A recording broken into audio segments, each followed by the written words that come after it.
The fields tell a tale of hardship, unpredictable weather, rising cost, and the changing world. Their dedication feeds us, yet their voices are often unheard. We are here to change that, to share their stories and honor their resilience.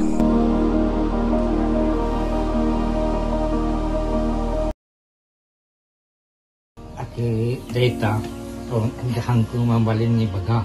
Dita nandito pa makita. Masakbayang tayo magpalaal. Iti awan ti makibaga na anantot ti itsura ti lubong.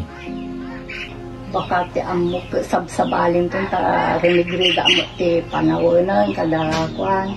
Awan mo ti makibaga ang kasjay, kumintas, awan mo ti makibaga nga may saya at sa bagay nung kanyak ang karkararagaklat kini Apo.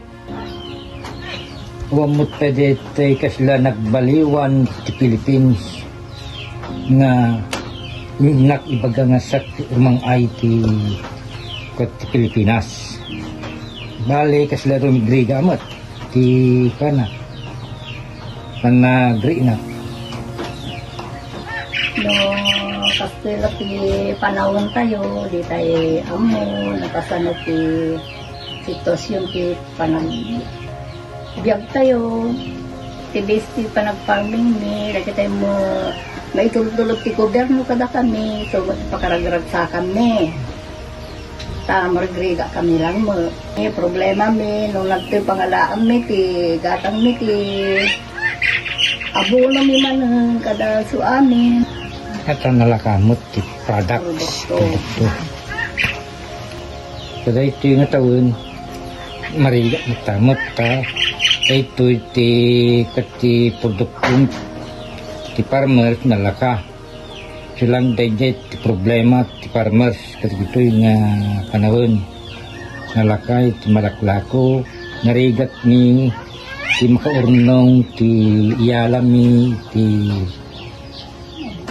income to manang panagtalong kada ito at nalaka nga ron. Kata abono 1.6 urea kat dayjay 1.6 no sili na kada ito 5 pesos per kilo. 300 kilos no 5 pesos 1.5 di pa makaumanay. Dayjay kasila makuka tatang problema dayjay. Sa bagay kukada mo kidi dagiti dumang isut ti kalkalikagong dagiti farmers nga umasenso ang kasano umingar ti masenso ti customer ti presyo ti produkto ti digiti mula mi ti pangalam mi ti pagbibiyag mi. Tanong madikam agmulan tawag mo ti isa amin. May suggest ko magkaligitan anak ko basa da agsalukag damot agurnungdan ang kaso man ta bareng nuhandan to mga may pada kada kami kastilaan ti paka ito ami taltalong lang.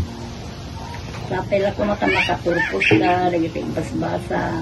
Uray ka, lagiti anak ko mga basbasa. Daw-dawa ni ko maanak ko, nga lagiti produkto ni, na ngumin ako mamot. No, sumalukag ko mamot, ti panagbiag ni. Barbarang rumang ay ito pa, ti panagbiag tayo, karaya nga masabayan tayo.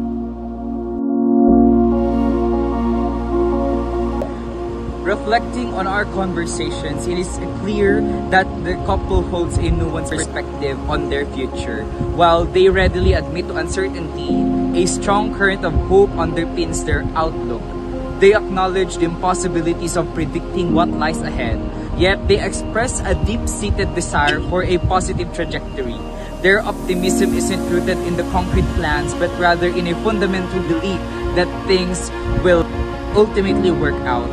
And one important element that provides them with a sense of security is that the anchor on the face of uncertainty is the hope for fair and stable pricing for their products. And they believe that a just market, one that values their labor and resources, is the cornerstone of a good future. And both in the present and for the years to come, this single factor and the assurance of a fair price is what allows them to remain hopeful even as the broader future remains shrouded in the unknown.